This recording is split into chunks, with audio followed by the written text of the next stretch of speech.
not just him. All right, so you have Clinton leading by 4 points or more in 20 states with 244 electoral votes on her side. Trump leading by 4 or more points in 20 states with only 126 electoral votes, 168 up for grabs. But here are the numbers that are just mind-blowing in a lot of these states. This race is so close. In Wisconsin, Clinton up by 2. In Florida, Clinton up by 2. In Colorado, Clinton up by 2. In Michigan, Clinton only up by 2. In Arizona, Clinton up by 1. In North Carolina, Trump tied with Clinton. In Georgia, another tie. In Mississippi, the deep south here, so tight. Trump only up by 2. In Ohio, Trump up by 3. Even Texas is closer than expected. This is, what would Dan Rather say? This tight as a tick. Tight as a tick at a Thanksgiving dinner. I don't know what it'd say, but I'll call him afterwards. But these races are tight, Scott. They're extremely tight, and the Midwest, I think, states are the biggest, or some of the biggest surprises, where a number of surveys have found Clinton with more comfortable leads in places like Pennsylvania. She only leads by 4 there. And as you mentioned, a slew of others, Wisconsin, Michigan. These are states that have gone for Democrats for the past 6 straight elections, and they're tighter than usual. At the same time, you mentioned the overall electoral vote advantage from the start. That's in part because among all those states that are up in play right now, a lot of them are solid Republican states. And so what's being gambled out there with right now are a lot of red electoral votes. And Clinton overall leads by at least 4 points and at least 244 electoral votes. You don't need to go that much further to get to 270. Go ahead, Nicole.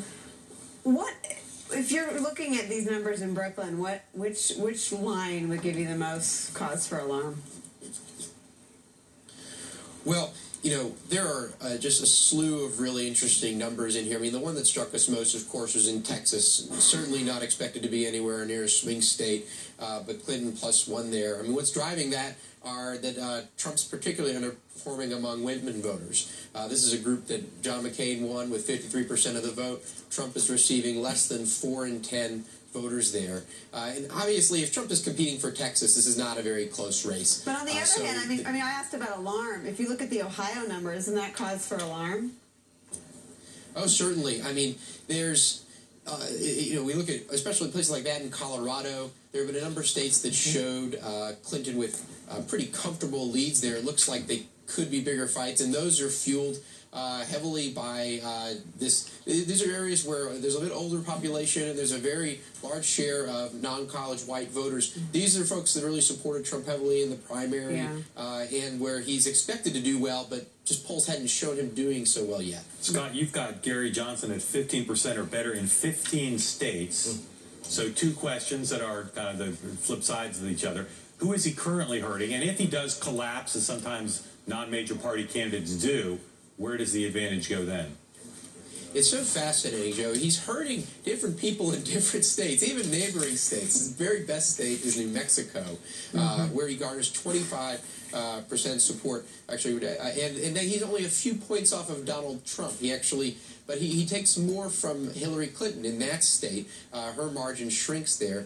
Whereas in Utah, another fascinating state, he does better, or nearly 1 in 5 registered voters in Utah support him, and he appears to be pulling a little bit more from Trump there.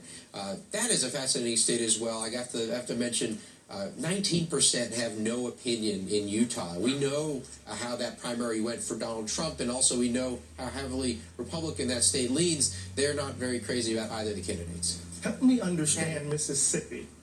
Right, I can see Texas. We've been talking about Georgia, but I'm a native Mississippian. Help me understand that number.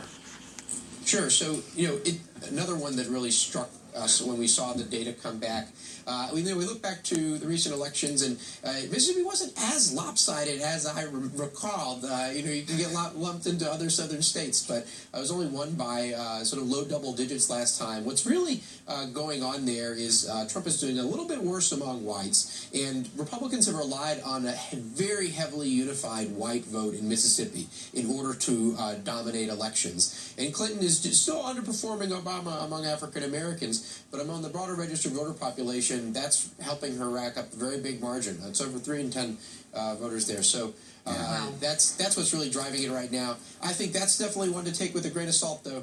Mississippi has shown over many elections that they lean pretty heavily Republican. So Trump probably gets the jump ball here. 2 points. We obviously find out that bringing Nigel Farage to Mississippi may not have been the astute move that the Trump campaign thought it was. Perhaps. Come on, Brexit is huge in Mississippi. Farage Polling manager for the Washington Post. From Moss Point all the way Scott up Clement. From hottie toddy to Thank you. toddy. God. It's just amazing, isn't it? Okay.